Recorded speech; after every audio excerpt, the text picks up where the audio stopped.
Hello friends, welcome to our another video. आज की इस वीडियो में हम लोग बातें करने जा रहे हैं जीसी की क्या है। जी हाँ, कनाडा की जीसी की क्या है। आज हम इसी के बारे में बात करने जा रहे हैं। तो अगर आप कनाडा की ऑनलाइन वीजा अप्लाई करना चाहते हैं, चाहे वो विजिट वीजा हो या स्टूडेंट वीजा हो या वर्क परमिट हो, इसके लिए आपको जीसी की जरूरत पड़ती है। अब सवाल ये होता है कि जीसी की है क्या। जीसी का फुल फॉर्म होता है गवर्नमेंट ऑफ कनाडा। की का मतलब होता है अकाउंट यानी लॉगिन आईडी एंड पासवर्ड। तो आज मैं आपको जीसी की का लॉगिन आईडी पासवर्ड कैसे बनाते हैं, वो सारी चीजें मैं स्टेप बाय स्टेप बताने जा रहा हूं। तो सबसे पहले आपको लिखना होगा, यहाँ पे लिखिए जीसी की। आप देखेंगे पोर्टल लॉगिन का ऑप्शन आ जाता है। आप यहाँ पे क्लिक करेंगे। क्लिक करने के बाद आप देख सकते हैं कि मेरी स्क्रीन पे गवर्नमेंट ऑफ कनाडा यहाँ पे शो कर रहा है। ये दो लैंग्वेज में शो करता है, एक आपको इंग्लिश में और एक आपको फ्रेंच में। अब आप देख लेंगे यहाँ पे कि साइन इन, अगर आपके पास पहले से ही साइन इन बनी हुई है और आपके पास पासवर्ड है तो आप इसमें लॉग इन करके आप ऑनलाइन वीजा के लिए प्रोसेसिंग शुरू कर सकते हैं। बट अगर आप नए हैं और फर्स्ट टाइम अगर आप वीजा प्रोसेसिंग करने जा रहे हैं तो आपको करना क्या होगा, यहाँ पे साइन अप करना होगा।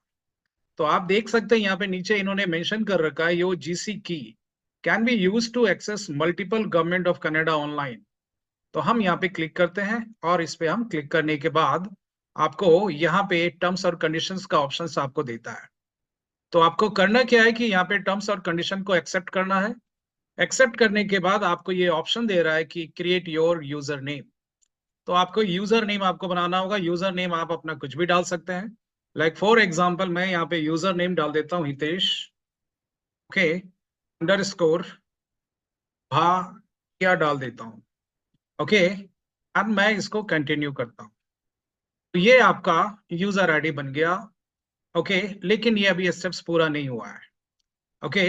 अब ये कह रहा है the user name you have selected is not available, it means किसी ने ऑलरेडी ले रखा है। तो मैं यहाँ पे 1098 लगा देता हूँ और फिर मैं ट्राई करता हूँ। तेज अंडर स्कोर भाटिया 1098, यस, ये यूजर आईडी अवेलेबल है। अब मुझे इसके बाद क्या करना है, मुझे यहाँ पे पासवर्ड बनानी है। तो पासवर्ड यहाँ पे आपको स्ट्रॉन्ग बनानी है, बट पासवर्ड के लिए आप देखेंगे यहाँ पे राइट साइड में कुछ इंस्ट्रक्शंस आपको यहाँ पे दिए जा रहे हैं। राइट साइड में आप देखेंगे यहाँ पे पासवर्ड जो होनी चाहिए वो 8 to 16 कैरेक्टर्स का होना चाहिए और does not contain 3 consecutive characters from the user name. तो जब आप यहाँ पे पासवर्ड डालेंगे ये ऑटो यहाँ पे ग्रीन अपने आप ही आना शुरू हो जाएगा। तो चलिए मैं यहाँ पे पासवर्ड डालता हूँ, ओके। अब आप देख रहे हैं does not contain upper case और पासवर्ड मैच, ये आपको चीजें मैच नहीं कर रही है। मैं फिर से एक बार ट्राई करता हूँ, मैं यहाँ पे लिखता हूँ, ओके। अब ये पासवर्ड मैच और ये कंटेन, ये आपको प्रॉब्लम क्रिएट कर रहा है। तो इसका मतलब ये हुआ कि जो यूजर आईडी आपने डाला था उस यूजर आईडी में से कोई ना कोई ऐसा डिजिट है, कोई ना कोई ऐसा कैरेक्टर है जो यहाँ मैच नहीं कर रहा है, इसलिए आपको ये एरर दे रहा है। तो मैं यहाँ पे एक दूसरा पासवर्ड डालने की कोशिश करता हूँ, ओके। देखेंगे यहाँ पे ये सारे ग्रीन हो गया। पासवर्ड मैच में मुझे यही लगाना है यहाँ पे, ओके। पासवर्ड मैच कर गया आपका। अब हमें क्या करना है, कंटिन्यू करना है, ओके। तो कंटिन्यू करने के बाद आपको करना क्या है, यहाँ पे कुछ क्रिएट योर रिकवरी क्वेश्चंस हैं जिसके आपको आंसर्स देने हैं और हिंट्स देने हैं। तो मैं ये सारे क्वेश्चंस लिख देता हूँ और ये सारे क्वेश्चंस के आंसर देता हूँ। तो सबसे पहले देखिए यहाँ पे कह रहा है what was my first pet name.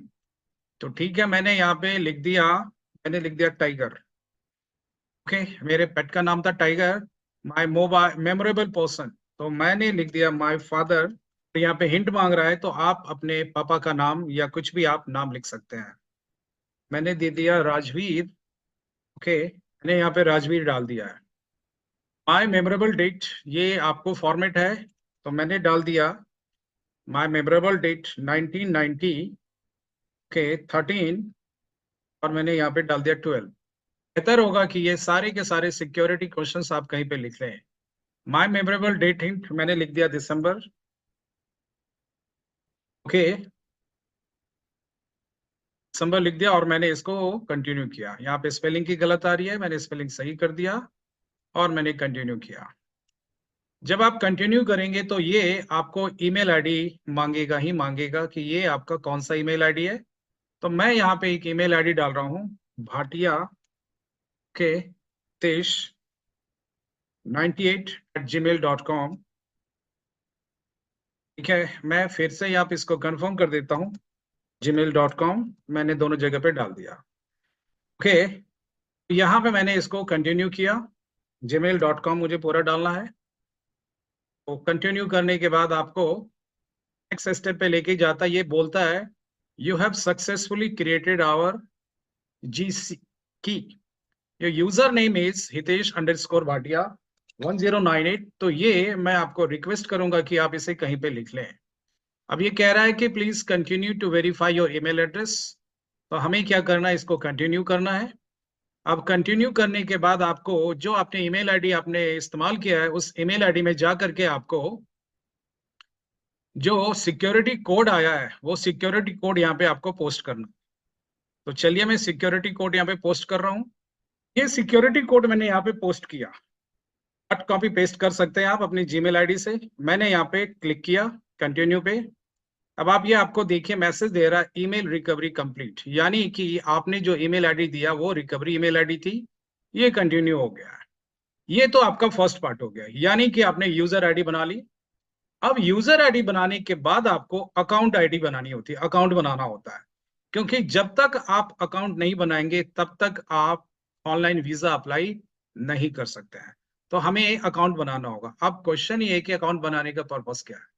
क्योंकि जो भी आप ऑनलाइन वीजा एप्लीकेशन आप फाइल करते हैं, अपलोड करते हैं, जो भी सारे डॉक्यूमेंट आप अपलोड करते हैं उसका एक डैशबोर्ड बनता है और वहां पे जाके आप अपने एप्लीकेशन का स्टेटस या एप्लीकेशन आपका कहाँ तक फिल हो गया है वो सारी डिटेल्स आपको वहां पे मिल जाती है। तो चलिए हम लोग पहले अब अकाउंट बनाते हैं। ओके, अब यहाँ पे देख रहे हैं आपको ये मैसेज दे रहा है वेलकम हितेश_भाटिया 1098। यहाँ पे मैसेज दे रहा है please select continue to proceed two factor authentication. तो इसका मतलब कि यहाँ पे आपको ऑथेंटिकेशन के लिए प्रोसेस करना पड़ेगा। ओके, अब ये आपको ऑप्शन दे रहा है choose a method of to factor authentication. तो यहाँ पे आपको बोल रहा है स्मार्टफोन और टैबलेट रेकमेंडेड है, use your desktop service device, use your email address. तो फिलहाल के लिए मैंने यहाँ पे ईमेल एड्रेस डाल दिया है। और यहाँ पे आपको ये टर्म्स और कंडीशन आ जाते हैं, आप इस चाहें तो इसको पढ़ सकते हैं, अदरवाइज इसको एक्सेप्ट करके आप इसको आगे बढ़ सकते हैं। ओके, अब देखिए आपको यहाँ पे ईमेल आईडी आपको डालनी होगी। तो नॉर्मली हम उसी ईमेल आईडी को डालेंगे जिससे हमने अपना यूजर आईडी बनाया था। तो मैं फिर से ईमेल आईडी डाल रहा हूँ यहाँ पे। तो मैंने यहाँ पे ईमेल आईडी डाल दिया है। ओके, अब मैं यहाँ पे कंटिन्यू कर रहा हूँ। जब मैं इसे कंटिन्यू करूंगा अगेन ये आपको वन टाइम पासवर्ड मांगेगा। तो you have to check your email, जो ईमेल आपने डाला था। ओके, तो चलिए अब मैं ईमेल आईडी चेक कर रहा हूँ और यहाँ पे पासवर्ड डाल रहा हूँ। ओके, मैंने यहाँ पे वन टाइम पासवर्ड डाल दिया। तो आप देख सकते हैं कि ये आपको रिकवरी कोड्स दे रहा है। अब ये रिकवरी कोड्स क्या है, चलिए इसको समझते हैं। You must record these recovery codes to protect your two factor accounts, keep them somewhere safe and accessible, that is only to you. अब ये आपको 5 कीवर्ड दे रहा है। ठीक है, ये रिकवरी को कीवर्ड है। अब यहाँ पे क्वेश्चन है why do I need recovery codes. तो इफ यू लूज और डैमेज योर स्मार्टफोन, अगर किसी वजह से आपका स्मार्टफोन डैमेज हो जाता है, लैपटॉप या डेस्कटॉप, या ये आप री इंस्टॉल करते हैं ऑथेंटिकेटर ऐप को, जैसे गूगल का ऑथेंटिकेटर ऐप होता है, then you can recover access your account using this recovery keyword. तो ये काफी अच्छा होता है। तो मैं चाहूंगा कि आप इसे किसी अच्छी जगह पे लिख लें, किसी डायरी में, या पिक्चर ले लें, आप अच्छी जगह पे इसको रख सकते हैं, आप इसको प्रिंट भी कर सकते हैं। ओके, तो मैंने यहाँ पे क्लिक किया yes I have securely recorded and stored these codes, और मैंने यहाँ पे कंटिन्यू किया। चलिए, तो ये कह रहा है to factor authentication setup completed, ये कंटिन्यू हो चुका है। ओके, नाउ अब हमने यहाँ पे क्या किया, कंटिन्यू पे क्लिक किया।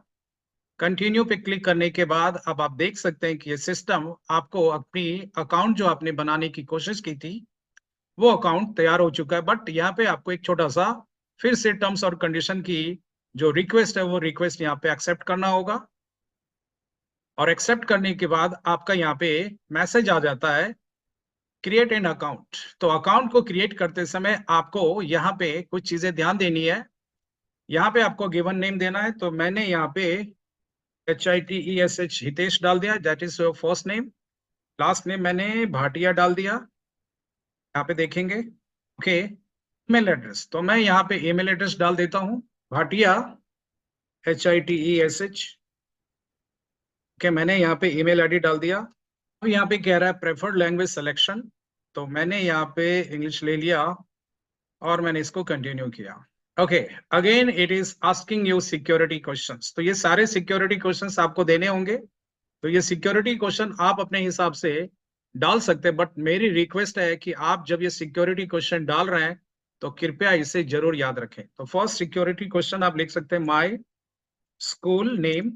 ओके, मैं यहाँ पे XYZ स्कूल डाल देता हूँ।